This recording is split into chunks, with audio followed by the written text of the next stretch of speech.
कई हफ्तों से अफगानिस्तान में सेना और तालिबान के बीच संघर्ष चल रहा है और अब तालिबान अफगानिस्तान की राजधानी काबुल तक पहुंच गया है। काबुल के बाहर जो इस्लामिक कट्टरपंथी संगठन तालिबान के लड़ाके तैनात खड़े हैं, लेकिन तालिबान का यह कहना है कि वो काबुल पर जबरन कब्जा नहीं करेगा। तालिबान के मुताबिक राजधानी में शांतिपूर्ण प्रवेश को लेकर बातचीत जारी है। तालिबान ने वादा किया है कि इस दौरान वो आम लोगों को नुकसान नहीं पहुंचाएगा, सरकारी कर्मचारियों और सैनिकों को भी कोई नुकसान नहीं पहुंचाएगा।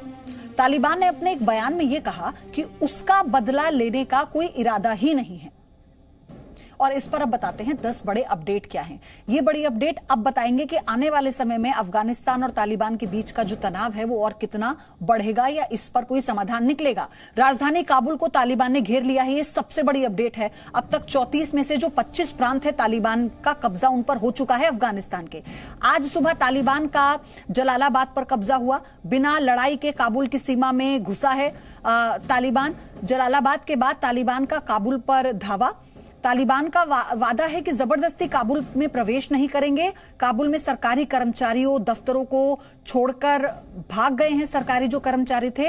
और इसी के साथ कलाकान, काराबाग, पगमान में तालिबान का कब्जा हो चुका है। राजनयिकों की वापसी के लिए अमेरिका ने सैनिक भेजे हैं।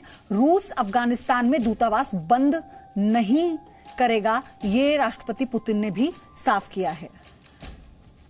और अब काबुल पर जो कब्जा है तालिबान का, उसे लेकर वो एक नया वादा कर रहा है। वादा ये कि काबुल पर जबरन कब्जा नहीं करेगा तालिबान। राजधानी में शांति से प्रवेश के लिए बातचीत जारी है, ये तालिबान का कहना है। किसी भी नागरिक को सेना पर कोई कार्रवाई नहीं होगी, बदला लेने का इरादा नहीं है, सभी को माफ किया, ये कहना है तालिबान का।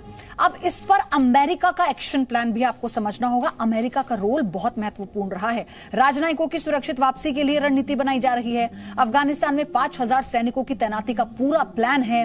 अमेरिकी नागरिकों की सुरक्षित वापसी के लिए तैनाती हो रही है।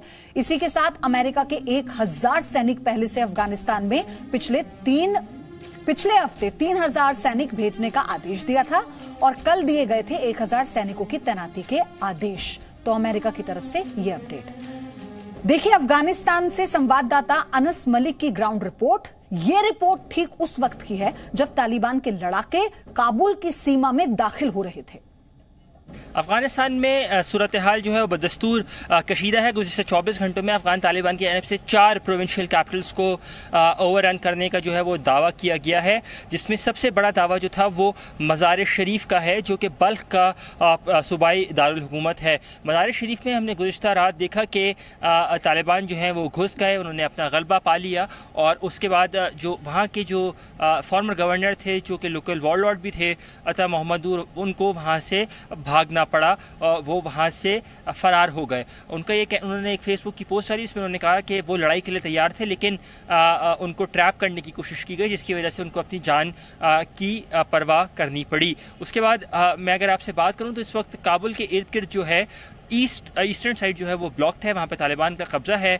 उनका ये क्लेम है कि नंगरहार की साइड पर जो हाईवे जाते हैं उस पर उसका कब्जा है। उसके साथ साथ साउथ वेस्ट में वर्दक के मुकाम पर हमने देखा है कि वहाँ पर लड़ाई जारी है। गुज़िश्ता रात यहाँ पे एक ब्लैकआउट हुआ, जिसके बाद हेलीकॉप्टर्स की आवाज़ है, जिसके में लोकल्स का कहना है कि वो इवैक्यूएशन से मुताल्लिक थी। और लोकल्स का यह भी कहना है कि वर्दक के करीब अमरीकी एयर स्ट्राइक्स भी हुए हैं। गुज़िश्ता 24 घंटों में अफगान तालिबान के 200 से ज़ायद जंगजुओं को हलाक करने का दावा किया गया है हुकूमत की जानिब से, जिस दावे की नफ़ी तालिबान के तर्जुमान ज़बीहुल्लाह मुजाहिद ने कर दी है। जी मीडिया के लिए अनस मलिक, काबुल, अफगानिस्तान से। और अब आप इसे ऐसे समझिए ना कि पहले तो अफगानिस्तान के प्रांतों पर धीरे धीरे तालिबान कब्जा करता रहा। अब क्योंकि राजधानी काबुल के इर्द गिर्द उसके जो लड़ाके हैं वो तैनात हो चुके हैं, तो अब वो ये कह रहा है कि हम किसी को नुकसान नहीं पहुंचाएंगे क्योंकि हमने सबको माफ कर दिया। अब इस पर आगे की अमेरिका की रणनीति क्या होती है या और बाकी देश इस पर क्या रुख अपनाते हैं, ये बहुत इंपॉर्टेंट है। Presenting B News app available on Google Play and App Store. Download it now.